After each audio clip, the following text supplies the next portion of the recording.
Today I'd like to talk a little bit about Phile Audio. It's an application that I've come to really enjoy that saves me a lot of time. Phile Audio is made for taking CDs and converting them into digital files.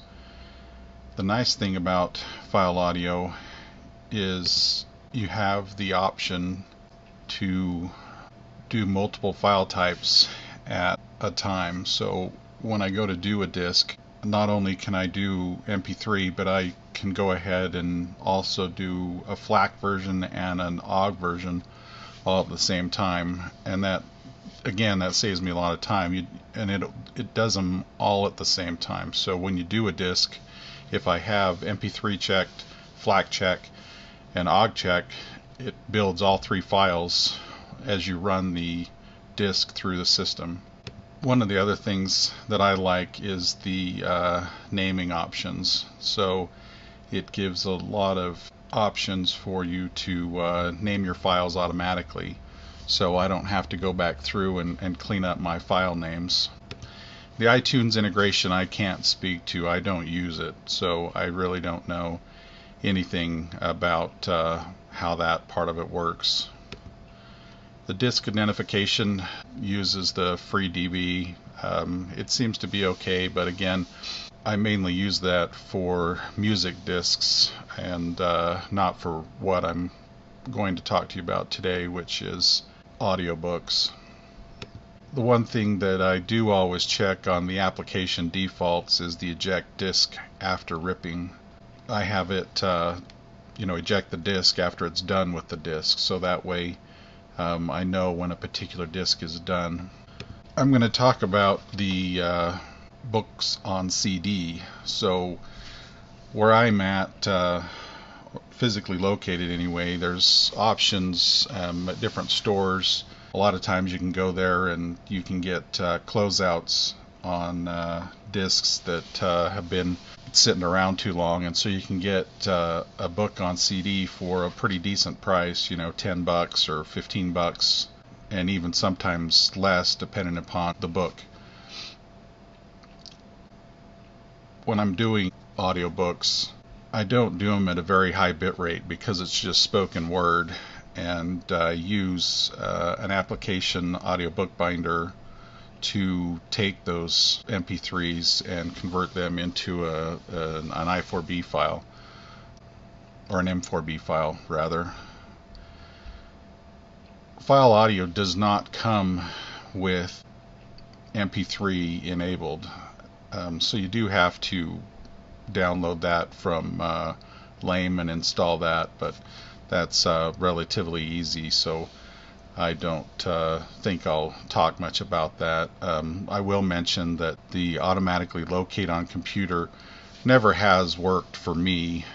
I always just manually locate the LAME library, and then it works just fine. And I don't use their download from web. I just get it from LAME. So we have our constant bitrate set. We have joint stereo because again, it's an audiobook. It's just somebody talking, and then it doesn't need to have disjointed stereo or true stereo. I do joint stereo just in case. I've had some audiobooks in the past where for some reason they do sound effects or something, and I'd rather have them come through in both ears while I'm listening to the audiobook, because that's what I'm expecting when I'm listening to an audiobook. So I do, select joint stereo instead of standard stereo. And again, a low bit rate, you don't need to do a high bit rate for spoken word. It's just not worth the extra space, and that way I can have more audiobooks on my device. And on audiobooks I only do MP3 because I'm going to use Audiobook Binder to convert those MP3s into M4B files. So one thing that I haven't seen anybody really talk about is that this is devices, not device, devices plural. So on my machine, what I've done, I have 4 drives connected. I have a Blu-ray drive and a Apple Super Drive. Both of those are connected via USB. The Blu-ray drive is connected USB 3. The Super Drive from Apple obviously is USB 2. And then I have 2 external drives that are both connected via FireWire. Now these are just 2 drives that I had laying around. I didn't realize when I first got Phile Audio that it supported multiple discs, and so when I started messing with it, that's when I dug these other 2 drives out. Actually, now that I think about it, I had this drive, which was an external drive, which was a generic external cage that would hold a 5 1/4 device. I forgot I did purchase this drive on eBay for $20. I think it was under $30 with shipping. It was brand new, unopened box, external FireWire only drive. In my case, I'm using a Mac Mini, so it has the FireWire. I like the FireWire a lot due to the fact that FireWire devices don't take away from the processor, where your USB devices take away from the processor.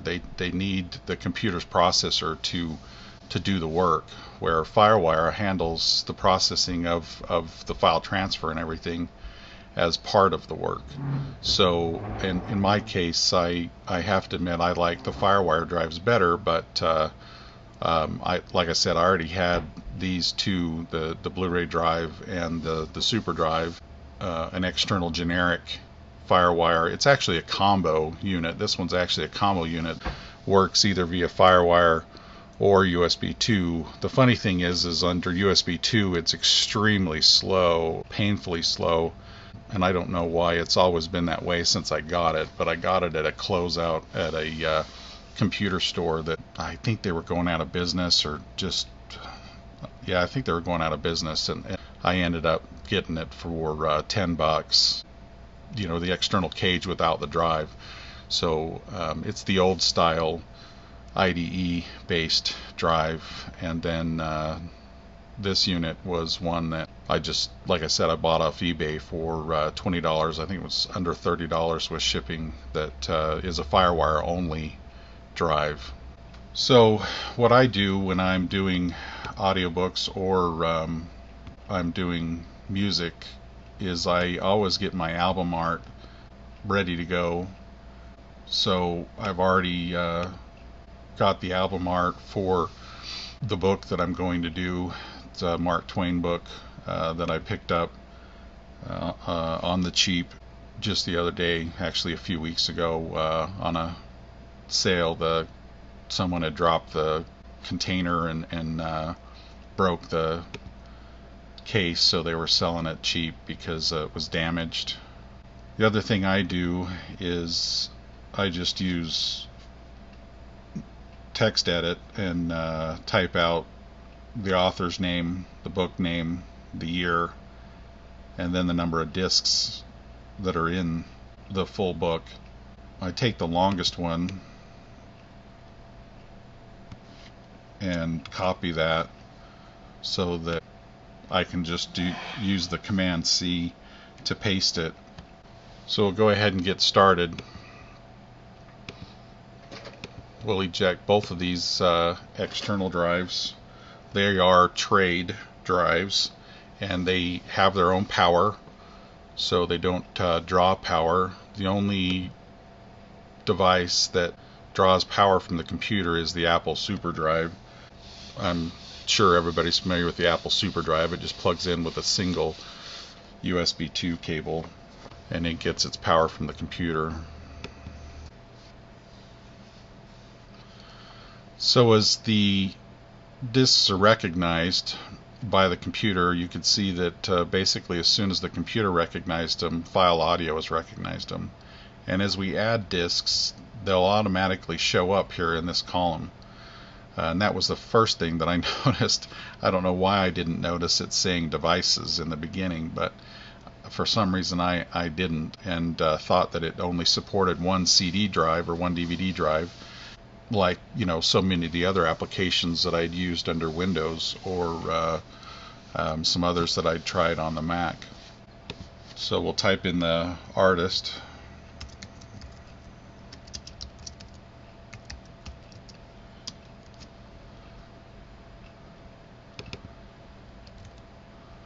It's a compilation, it's gapless, and then we'll put in our year. Then we just drag the art over, and as soon as you get the green plus sign, you can let go and it will add it. You don't have to bring it all the way over to the square. Getting the art, sometimes I'll scan the cover of the CD drive or the CD case, but it just depends. You can use this the application has a built-in capture, and you can use that with a scanner to scan in the cover art if you like to. In this case, like I said, it was damaged, so I couldn't use it because it was damaged. It would look funny, so I just grabbed one online that would work. So we'll go ahead and start disc 1, but as disc 1 is starting and working, the nice thing about Phile Audio is I don't have to just let it do one disc.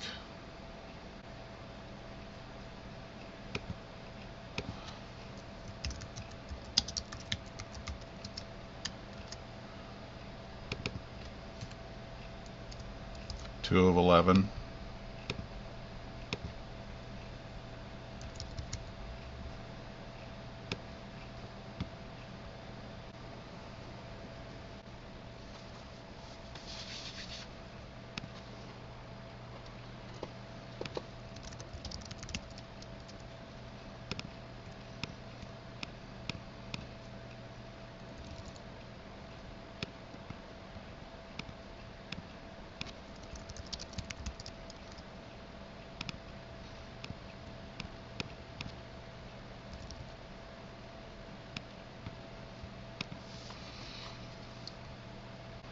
So you can click back through these and see the progress. What I've found is different drive manufacturers will handle audio discs at a different rate, and it does seem to be different drive manufacturers. In that external drive cage, that no-name drive cage that I purchased, I've tried a few different drives in it, and one of the drives that I tried in it, I'd only ever get about 3 or 4 times speed. So I had a bunch of old IDE CD DVD drives, so I swapped in a few of them till I found one that it would give me a decent rate.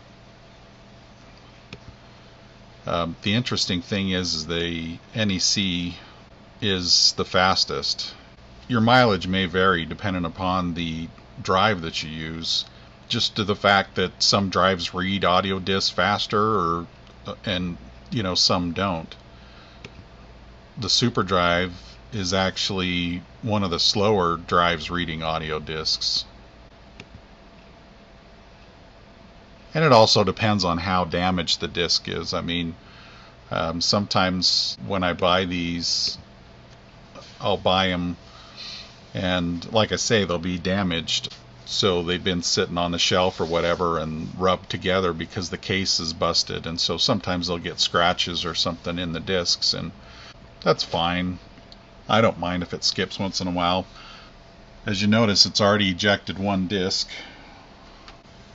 And that's why I set it that way, so it just ejects the discs.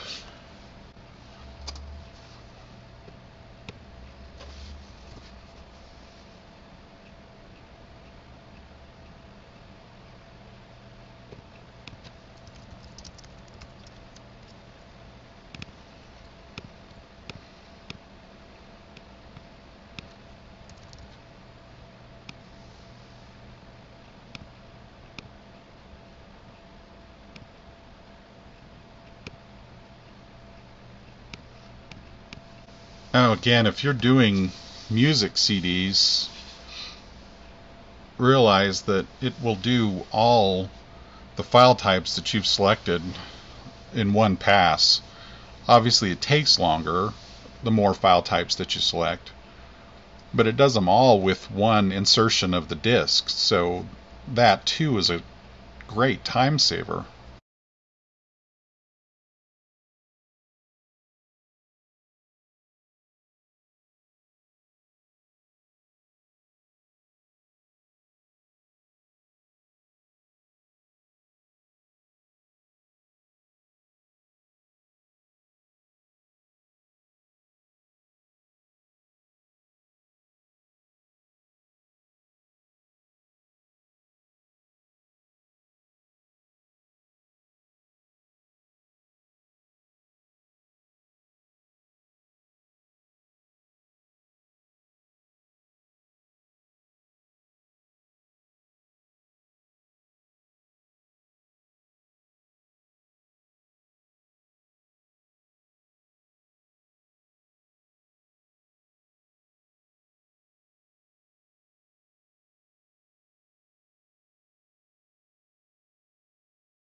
As you can see, when you click on encoding, it shows what it's doing on the encoding side.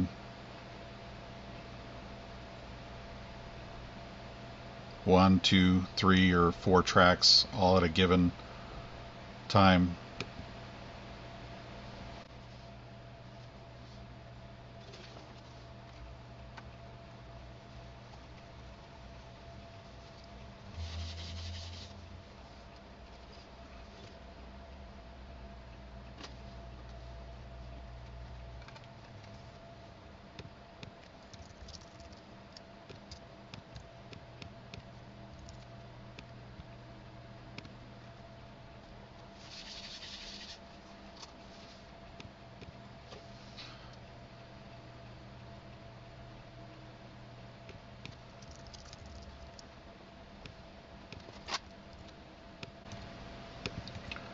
That is the one thing that bothers me about the application, is when it goes to eject a disk, it automatically selects that disk briefly before ejecting the disk.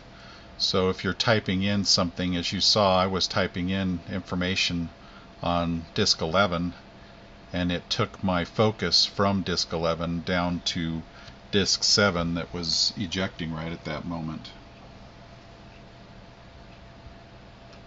So you just have to pay attention to what it's doing.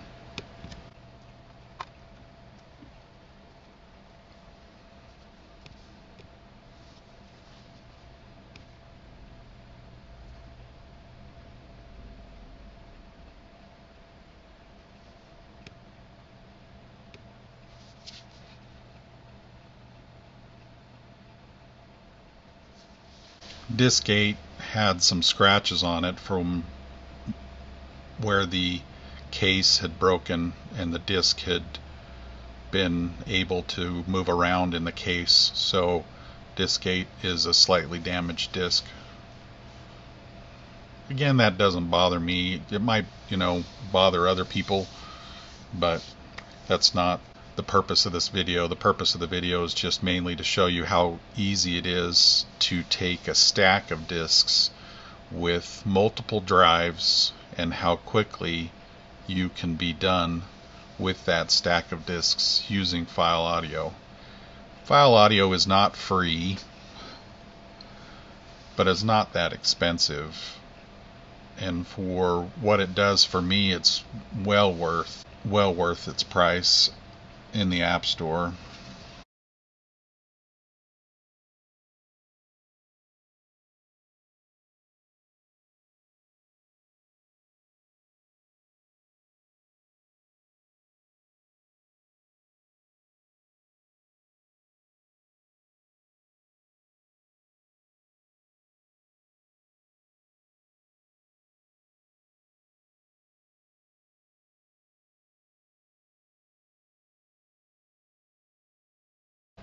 You'll also find as you're using multiple drives that some drives handle the scratch discs better than others. Some drives will just skip, and they'll skip whole segments of the book, which does affect the listening experience, obviously, but as you get to understand how your drives work, you'll know, hey, this disc is a little damaged. This drive actually handles damaged discs better. And that's what this disc 8 is in, a drive that I know handles scratch discs much better than, say, the Super Drive, for example. The Super Drive isn't particularly good at handling discs that are damaged, but it's better at handling discs that are damaged than the Blu-ray drive that I have. The Blu-ray drive that I have is the least capable drive when it comes to scratched or damaged discs. A lot of times when I listen to the audiobook, even off of a scratch disc, if I use the drive that handles the scratch disc the best, I'll only have skipping or chatter audio, is what I call it, briefly in just a couple of places. Even though the disc looks really quite beat up, it really doesn't affect the audio that much. I've also seen audiobooks at garage sales too, so a lot of times you can get them, super cheap at garage sales, just a couple of dollars or even less, 50 cents for an audiobook. It just depends. I just keep my eye open for them, and like I say, you can get them at even stores, closing them out because they've had them on the shelves forever and need the shelf space back, or somebody's dropped it on the floor and damaged the corner of the box. I love it when that happens because they totally reduce the price because the box is damaged, but I don't care. It doesn't bother me that the box is damaged that holds the discs. A lot of cases the discs aren't even damaged. In this one, unfortunately, it was a plastic case, so it did, as I say, damage this disc number 8. I doubt that it will have any effect on the listenability of the audio. And I can tell that by just looking at the speed. It never went down to 1x. When the drive has trouble reading it, because it's scratched, this particular drive will slow down to 1x or even slower, 0.5, 0.4, and then I know I'll get some skipping when I'm listening to it. But I suspect that this disc is going to play just fine because all of these are 3.5x is the slowest on track 1. But again, Phile Audio is an awesome application. Once I noticed that it would handle all 4 of my drives at one time, it makes it really fast to go through a stack of discs, especially if the discs are in pristine condition. You can go through a stack of discs in no time at all. In just this video, I've done 11 discs, and they're all ready to go now. So again, briefly, the important part is to set up your preferences first.